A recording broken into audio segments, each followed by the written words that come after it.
प्यारे बच्चों, पाचन और अवशोषण की सीरीज में हम लोग आगे चलिए अगले कंटेंट को देखें। तो अगले कंटेंट में हम लोग यहाँ पे क्या देख रहे हैं? तो लिख रखा है कि आहार नाल की दीवार में ग्रसनी से मलाशय तक 4 स्तर होते हैं। चित्र 16.4 में दिखाया गया है। तो यहाँ हम लोग देख सकते हैं 16.4 यहाँ पे जो चित्र की स्थिति है, पहले देख लें, समझ लें 16.4 स्थिति को। तो ये 16.4 में कह रहा है कि आंत की अनुप्रस्थ काट का आरेखीय निरूपण। तो हम लोग यहाँ समझने वाले हैं प्यारे बच्चों, हम लोग यहाँ देख सकते हैं कि जो छोटी आंत हमारी ऐसे आ रही थी और ड्यूडेनम यानी कि सी आकार में, पहला छोटी आंत का भाग ड्यूडेनम होता है। तो हम लोग क्या करें, इसके किसी भी पोर्शन से हम लोग एक सेक्शन काट दें, माने काट दें। काटने के बाद चूंकि यह एक पाइप है, तो पाइप कैसे दिखेगी? तो पाइप की संरचना जैसे दिखती है, ठीक है ना। पाइप पाइप को जब हम लोग काटेंगे उसके इस तरह से, तो पाइप का गोला गोला वाला भाग ऐसे दिखेगा और उसके भीतर हम लोग झांक के देखने का प्रयास करें उसमें क्या क्या है। तो उम्मीद है कि आप इस हमारी बात को समझ रहे होंगे। यहाँ पे लिख रखा है कि आंत्र की अनुप्रस्थ काट का मतलब ही होता है कि हम उसको, जैसे ये पाइप है या आर नाल है, ठीक है, आंत्र है, तो इसको हम ऐसे काटे। जैसे इसे मान लीजिए, ये हमारे हाथ में जो पेन है, इसको हम ऐसे काटे। मान ले कि यह हमारा क्या है, आंत है, इंटेस्टाइन है, तो इसको हम ऐसे काटे, ऐसे। इस सेक्शन में काटना क्या कहलाएगा? तो इस सेक्शन में काटना कहलाता है अनुप्रस्थ काट। जब इसको हम ऐसे काटेंगे तो ये वर्टिकल हो जाता है, खड़ी काट होती है। तो यहाँ पे फिलहाल इस तरह की काट ये कह रहा है कि हमारी आंत जो निकल के आ रही है पाइप की तरह, उसको हम लोग ऐसे काट दें, ठीक है। काटने के बाद क्या क्या दिखता है? तो हमारे आहार नाल में की दीवार, यानी कि जब हम लोग उसको काटेंगे आंतरिक को, ठीक है ना, ट्रांसवर्स में, तो पहला कह रहा है, क्या कह रहा था, उसको हम लोग पढ़ेंगे। यहाँ पे हम लोग देख लें कि पहला जो भाग काटने पर दिखा उसे हम लोग सिरोसा कहेंगे, यानी कि ऊपर वाला भाग जो दिख रहा है ना, उसे क्या कहा गया? सिरोसा, यानी कि शेरोसा, ठीक है, सिरोसा। दूसरा जो भाग होता है ना, दूसरे वाले भाग को हम लोग क्या कहते हैं? दूसरे वाले भाग को हम लोग कहते हैं पेशी, यानी मैस्कुलरिस हम लोग कह सकते हैं पेशी को, जिसमें देख सकते हो आप एक भीतरी वर्तुल पेशी है और एक बाहरी है। यानी कि पेशी को हम लोग क्या कहेंगे? मस्कुलेरिस, कुलेरिस, यानी कि ये वाला भाग इसका दूसरा भाग कहला जाएगा, ये वाला भाग इसका पहला भाग कहलाएगा, ठीक है। ये किसका भाग है? तो ये हम अपने आंत को टीएस काटेंगे, ठीक है। फिर यहाँ पे हम लोग देख सकते हैं जो मस्कुलेरिस वाला दूसरा भाग है, यह बना है किसके किसके? तो भीतरी भाग से, यानी कि इस वाले संरचना से, जिसे हम लोग वर्तुल, एक तरह से मसल्स होता है, पेशी ही होती है, और एक बाहरी माने इस वाले पोर्शन जो ये वाला दिखा रहा है। तो ये वाला और ये वाला दोनों मिलकर के क्या बना रहा है? पेशी बना रहा है, यानी कि मस्कुलेरिस को बना रहा है, जो कि इस आंत्र का दूसरा भाग। पहला भाग उसके एकदम ऊपर वाला एक लेयर है जिसे हम लोग कहते हैं सिरोसा, ठीक है। अब तीसरा इसमें होता है, तीसरा ये वाली स्थिति होती है सब म्यूकोशा की। और यह सब म्यूकोशा देख लीजिए, ये वाला जो संरचना है ना, ये वाला जो दिख रहा है, हम लोग रेड से दिखा रहे हैं, तो ये वाला संरचना होता है सब म्यूकोशा, यानी ऐसे लिख सकते हैं म्यूकोशा। ये तीसरा भाग होता है इसका, सब म्यूकोशा। तो प्यारे बच्चों, हम लोग यहाँ पे देख रहे हैं कि जब वो आंत का टीएस काटा गया तो पहला भाग के रूप में सिरोसा दिखा, फिर मस्कुलेरिस दिखा। मस्कुलेरिस में दो पार्ट्स दिख रहे हैं, एक भीतरी वर्तुल पेशी है और एक बाहरी अनुदैर्ध्य पेशी, और तीसरा सब म्यूकोशा की स्थिति दिखा, और चौथा जो है वो दिख रहा है किसमें? म्यूकोशा में, माने ये जो चौथा भाग है ये किसमें दिखा? तो म्यूकोशा में, ठीक है। यानी कि कुल मिला के इसमें 4 भाग, सिरोसा, मस्कुलेरिस, सबम्यूकोशा और म्यूकोशा।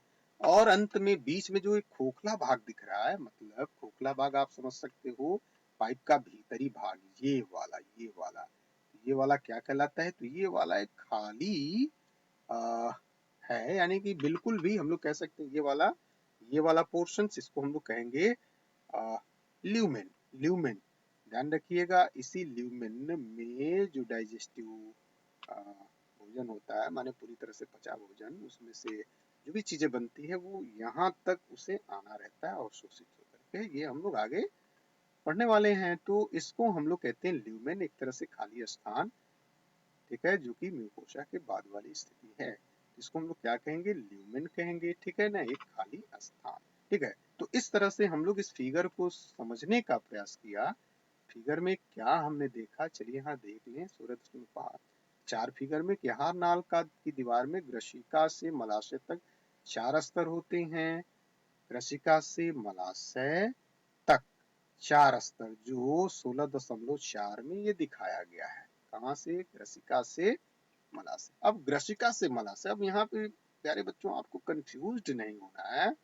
ग्रसिका यानी कि जो ये पाइप आ रही है ना, ये वाली पाइप आकर के यहाँ जुड़ गई, यहाँ से लेकर के फिर यहाँ से एक जे आकार की ये संरचना बनाई, यानी कि इसको हम लोगों ने क्या कहा, तो इसको हम लोगों ने स्टोमच कहा। फिर यहाँ से एक सी आकार की आकृति उभरी, जिसे हमने क्या कहा, तो इसे हमने ग्रहणी कह दिया, जो कि छोटी आंत का पार्ट्स होता है, ठीक है। अब ये छोटी आंत के बाद बड़ी आंत आती है ना, ये भी 3 भाग में बट के फिर बड़ी आंत। तो कह रहा है कि यहाँ से ले करके और लास्ट में जो बड़ी आंत ऐसे ऐसे निकल के यू यू स्ट्रक्चर में लास्ट में एक छिद्र में खुल रही थी, जिसे हम लोगों ने क्या कहा, एनस कहा। तो वहां से लेकर के यहाँ तक कहीं भी हम लोग ट्रांसवर्स सेक्शन काटेंगे इस आंत का, चाहे कहीं से हम लोग काट लें, यहाँ से काट लें, यहाँ से काट लें, यहाँ से काट लें, यहाँ से, तो प्यारे बच्चों यही दिखने वाला है, यही भाग दिखने वाला है हमको, ठीक है ना। कहीं से भी काटेंगे और उसमें ये संरचना है, सिरोसा का, म्यूकोसा, मस्कुलेरिस का, जिसमें 2 भाग दिखेगा, फिर सब म्यूकोसा का, फिर म्यूकोसा का, यही 4 भाग उसमें दिखने वाला है।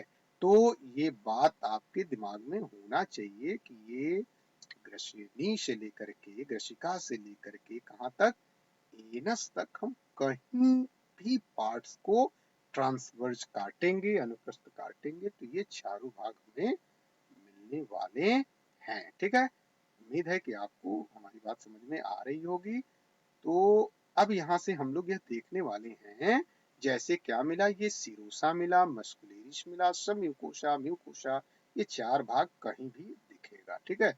आहार नाल के दीवार में हम ग्रसिका से लेके मलाशय तक कहीं से भी यदि सेक्शन काटते हैं ना, अभी मैंने चित्र में बताया है, दिखाया भी है, तो हमें यही 4 मिलने वाले हैं। अब ये जो सिरोसा होती है ना, ये सिरोसा कह रहा है ये सबसे बाहरी परत है, बिल्कुल भी बाहरी परत है। हम लोगों ने देखा भी है कि सिरोसा कहाँ दिख रही है, तो सिरोसा बाहर की तरफ दिख रही है, तो ये बाहरी परत हो गई, ठीक है। अब वो मैस्कुलेरिस वाली जो स्थिति है, माने पेशी वाली, ये एक 2 स्तरों में होती है, एक बाह्य और एक आंतरिक। तो यहाँ लिख भी रखा है, चलिए इसको देख लेते हैं, ठीक है। यहाँ सिरोसा सबसे बाहरी परत था और एक पतली मेजोथिलियम, यानी कि एक तरह से अंतरंग अंगों की उपकला होती है, ठीक है ना, और कुछ संयोजी उत्तकों से यह बनी होती है, माने एक तरह से कनेक्टिव टिश्यूज और कुछ अंतरंग अंगों की उपकला से यह सिरोसा बनी होती है। पुनः कह रहा है जो दूसरा पार्ट्स मस्कुलेरिस है, वो प्रायः आंतरिक वर्तुल पेशियों, हम लोगों ने देखा इसको, ठीक है ना, जो कि सिरोसा के ठीक अंदर पाई जा रही थी, एवं बाह्य अनुदैर्ध्य पेशियों की ये बनी होती है, ठीक है। हम लोग यहाँ फिर से देख लेते हैं, ठीक है। जब हम लोग ठीक से समझे तो समस्या क्या है, ये मैस्कुलेरिस की बात कर रहा है, दूसरे भाग की पेशी की, जो कह रहा है कि भीतरी भीतरी बोले तो हाई वाला और बाहरी बोले तो हाई वाला, यानी कि दोनों को मिलने से बना होता है। तो ये संरचना, ये स्थिति हम लोगों ने देखा। फिर आगे देख लो, कह रहा है कि कुछ भागों में एक तिर्यक पेशी भी होती है, ठीक है ना, अस्तर होता है।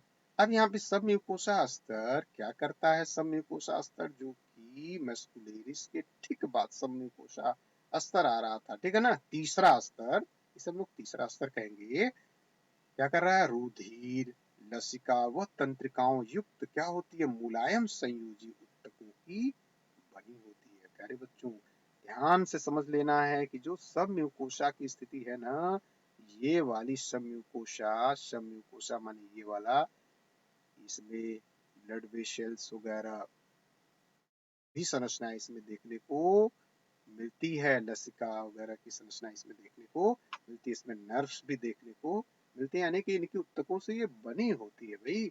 फिर आगे क्या कह रहा है देख लीजिए, ग्रहणी में कुछ ग्रंथियां सब म्यूकोसा, यानी ग्रहणी में कुछ ग्रंथियां भी सब म्यूकोसा में पाई जाती हैं। वही ड्यूडेनम जो कि छोटी आंत की पहली भाग होती है उसमें भी पाया जाता है, ठीक है।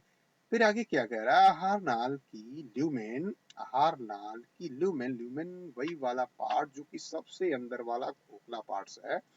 ल्यूमेन की सबसे भीतरी परत क्या होती है, म्यूकोसा होती है, बिल्कुल सही है, सब म्यूकोसा के बाद ये पाई जा रही थी, ठीक है ना। यह स्तर आमाशय में अनियमित वलय एवं छोटी आंत में अंगुली नुमा प्रवर्ध बनाती है, जिसे विलाई कहती है।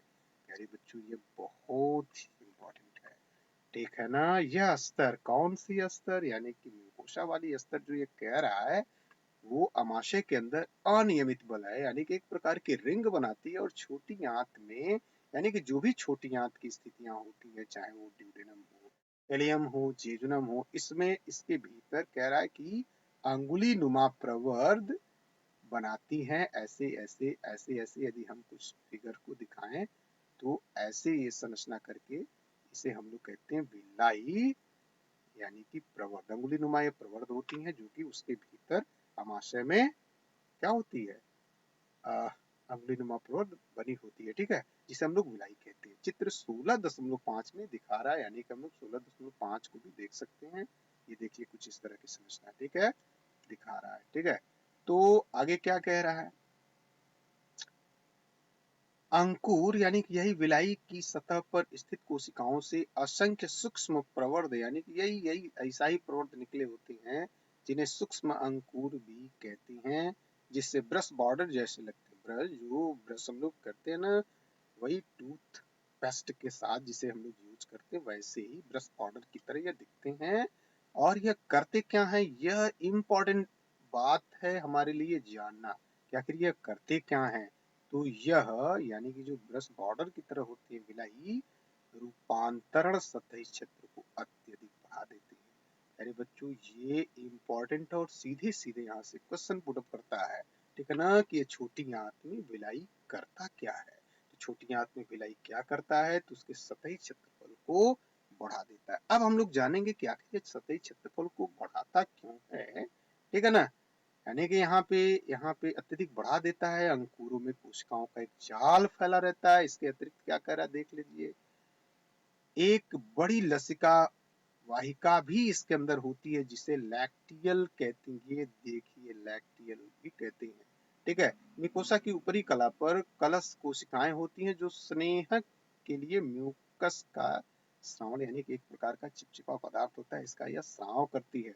पुनः ये म्यूकोसा अमाशय और आंत में स्थित अंकुरों के आधानों के बीच लीवर कुन्प्रगुहिका यानी कि जिसे क्रिप्ट्स ऑफ लीवर कुहन कहते हैं, भी कुछ ग्रंथियों का निर्माण करती हैं। सभी चारों परतें आहार नाल के विभिन्न भागों में रूपांतरित रहती हैं। तो प्यारे बच्चों यहाँ पे एक बात जो आपको आपके दिमाग में होनी चाहिए, जो मैंने इम्पोर्टेंट लिखा है, यह जो सतही क्षेत्रफल को बढ़ा देता है वो क्यों बढ़ाता है, इसको हम लोग आगे तो जानेंगे ही, थोड़ा सा यहाँ समझ लें। यह भोजन के डाइजेशन यानी कि जो भोजन का डाइजेशन होता है ना, तो वो पचा हुआ अधिक से अधिक अवशोषित हो सके, ऐसा इसलिए यह अपने क्षेत्रफल को बढ़ाता है कि अधिक से अधिक पाचित भोजन का यह क्या कर सके, और शोषण कर सके और शोषित कर सके। तो आज के लिए बस इतना ही, फिर हम लोग अगले लेक्चर में इसके अगले कंटेंट के बारे में चर्चा करेंगे। तब तक